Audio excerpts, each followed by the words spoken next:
Okay, here we go then. I think this is going to be part 9. Let's go and do some really basic materials. That sounds like a good idea, doesn't it? So what I want to do is let's make the ground plane sort of reflective, because that's your typical 1980s, 90s. Let's make everything reflective. Let's go and solve that out for a minute. So let's quickly just go and freeze out all the monkeys. Sounds like a good idea. And unfreeze the ground plane and select the ground plane. Kikoki. So what we need to do now is go to a material palette, and guess what? It's just next to the object data one. It's material palette, and we've got no materials at the moment. We do have a selected object, so we're going to hit the plus key with new, call it new, and we're going to give it a name. We're going to call this ground. That would make sense, wouldn't it? Ground. Okay. And we can sort of, let's get a bit more room on here, scroll that up a bit, and we'll scroll this down a bit. And what we're going to do, really simple, is let's give it a different colour. Let's make it sort of I don't know, how about a bluey colour? That'll do. Yeah, it's a bluey colour. Get a preview in here. You can change that to different shapes. That sounds exciting, doesn't it? Gives you an idea what you're looking at, and we'll leave it on that because that sort of makes. That'll sort of do for me. And you've got different shading types. We'll leave it on with Lambert. That Lambert sounds fine, doesn't it? Whoops, don't want to do that. That was my mouse doing that. Should have done that. And scrolling down here, under mirror, that sounds like a good idea. Mirror, reflectivity. Let's make it go for that. You can should be able to drag that up. There we go.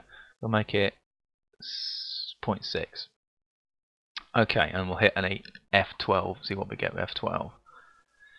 And there we go, it's mirrored. How exciting. So that sort of works then, doesn't it? How hard was that? Not that hard. Alright, so welcome to the wonderful world of materials. Now then, how do I apply material to an object? I don't know how you do that in a minute. I will work on it and try and find that one out. Currently it looks like you select an object and then you apply material to it, rather than you make a material and apply it to an object. Because I can't find. What does that do? Don't know. Ground. It's linked to the ground, isn't it? Okay. Oh, actually, cool ground. Oh, okay. Right. Yeah. So yeah, don't know how you'd apply a new. Yeah, it's interesting. Don't know. Okay, let's go and select. Let's go scroll up here. Oh, I'm waffling. Look, terrible. Let's go and freeze that again and unfreeze the monkeys. There we go, we'll select this guy here. Actually, we'll go and select this guy because he's already got smoothing on him. I'm just going to add a quick modifier to him. Let's go and add a subdivisional surface. Sounds good to me, and that'll be fine for me. And hit F12 on that. Should get a nice smoothed out look to it. That's more like it, isn't it? Okay, we're on a dual-core laptop here, 2 GHz dual-core laptop, an Acer one. It's not anything fantastic, so it gives you an idea of the sort of rendering speed-ish. It's running Vista though. There you go. As I call it, blister, because it's painful. Right, close that down, and let's go and add another material to that one, just to be completely boring. We'll go and say, yeah, monkey is a new material, and it's called Monkey 2. Monkey 2. Hit Monkey 2. And we're just going to be really boring with that and make a different colour. Make it green. Sounds good to me. And we'll look at the intensity and hardness. Let's just scroll that up out of the way. There we go. So under here we've got the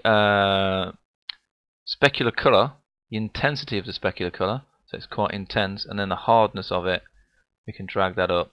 So it's quite. Basically, hard would give it a glassy type look, or very like a snooker ball type look. So we'll use that, and we'll go into another render. So that's F12. See what we get with that. And there you go. Pixar, eat your heart out. There you go, or even eat your hat. I don't know. And there you go. So that will do that. That's a really basic how to get into some really basic shading. And your middle mouse button seems to do zoom on all sorts of things, including the viewport. So be careful what you're doing with your middle mouse wheel. So I've just done it there. And that will do. So that's another quick one then. So yeah, there you go. Hey ho. Catch you later. Part 10 next. Don't know. See you in a bit.